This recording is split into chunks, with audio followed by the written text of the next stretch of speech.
Hello friends, welcome back to our channel. ఇంకా ఎవరైతే మన ఛానల్ని సబ్స్క్రైబ్ చేసుకోలేదో త్వరగా వెళ్ళైతే సబ్స్క్రైబ్ చేసుకోండి. ఇక్కడ టీఎస్ ఎంసెట్ సంబంధించి కౌన్సిలింగ్ డేట్స్ అనేవి అయితే మనకి ఎప్పుడు ఉన్నాయి. అలానే ఈరోజు ఎవరికైతే మొన్న రిజల్ట్ వచ్చిన వాటిలో ర్యాంక్స్ అనేవి వచ్చాయన్నమాట. కొంతమందికి తక్కువ ర్యాంకులో వచ్చాయి 10,000 లోపు, కొంతమందికి 50,000, 80,000 అలానే 1,00,000 పైన కూడా ర్యాంక్స్ అయితే వచ్చాయన్నమాట. 1,20,000, 1,60,000 ఇలా ర్యాంక్ వచ్చిన వాళ్ళు కూడా ఉన్నారు.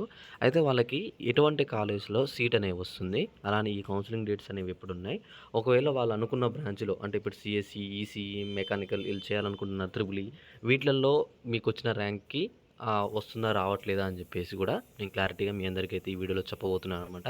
మీరు చేయవలసిందల్లా ఏం లేదు.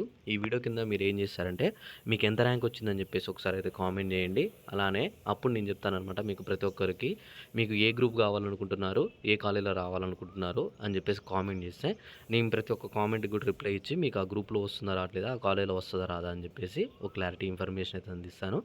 అలానే మీరు ఇంకోటి ఏం జేస్తారంటే టెలిగ్రామ్ గ్రూప్ లింక్ అనేది కింద డిస్క్రిప్షన్‌లో ఉంది. మీరు అక్కడి నుంచి వెళ్ళి జాయిన్ అవ్వండి. నేను టెలిగ్రామ్ గ్రూప్‌లో కూడా ప్రతి ఒక్క అప్డేట్, ఈ కాలేజ్ లిస్ట్ అనేవి, కౌన్సిలింగ్ డేట్స్ అనేవి, కౌన్సిలింగ్‌కి ఏ డాక్యుమెంట్స్ కావాలి, వీటన్నిటి గురించి కూడా నేను అక్కడైతే పెడతాననమాట. అయితే ఇక్కడ కౌన్సిలింగ్ డేట్స్ అనేవి ఎక్స్‌పెక్టెడ్‌లో వచ్చేసి ఇక్కడ మనకి చూసుకున్నట్లయితే జూన్‌లో మనకి కౌన్సిలింగ్ డేట్స్ అయితే ఉన్నాయన్నమాట. అక్కడ చూసుకుంటే దాని గురించి నేను చూపిస్తాను. ఇక్కడ చూడండి, మనకి జూన్‌లో కౌన్సిలింగ్ డేట్స్ అయితే రిలీజ్ చేస్తున్నట్టు మనకైతే ప్రభుత్వం ఏదో ఒక స్పష్టత చేసిందనమాట.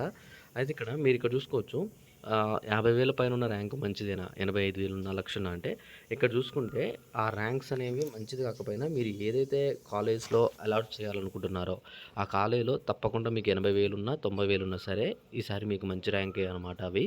ఎందుకంటే చాలామందికి కూడా ఈసారి ర్యాంక్స్ అనేవి ఎక్కువ వచ్చాయి. ఈ 80,000, 90,000 ఉన్న వాళ్ళకి కూడా ఏం వరీ కానవసరం లేదు. మీరు అనుకున్న గ్రూప్‌లో, అనుకున్న బ్రాంచ్‌లో ఖచ్చితంగా మీకు సీట్స్ అయితే వస్తాయి. ఇక్కడ కొన్ని కాలేజ్ చెప్పాను. ఇక్కడ చూడండి, ఏ కాలేజ్ లిస్ట్‌లో ఎంత ర్యాంక్ ఉంటే మనకైతే కాలేజ్ అయితే వచ్చాయి. ఒకవేళ ఎక్కువ ర్యాంక్ ఉన్న వాళ్ళకి కూడా కాలేజెస్ అయితే మంచిగా వచ్చాయా లేవా, ఏ గ్రూప్ వచ్చాయని చెప్పేసి కూడా నేను ఇక్కడ క్లారిటీ ఇచ్చాను. ఈ మొత్తం పీడిఎఫ్ కూడా మన టెలిగ్రామ్ గ్రూప్లో ఉంది, పోయి చూడండి అక్కడ. Okay, thanks for watching. Thank you guys.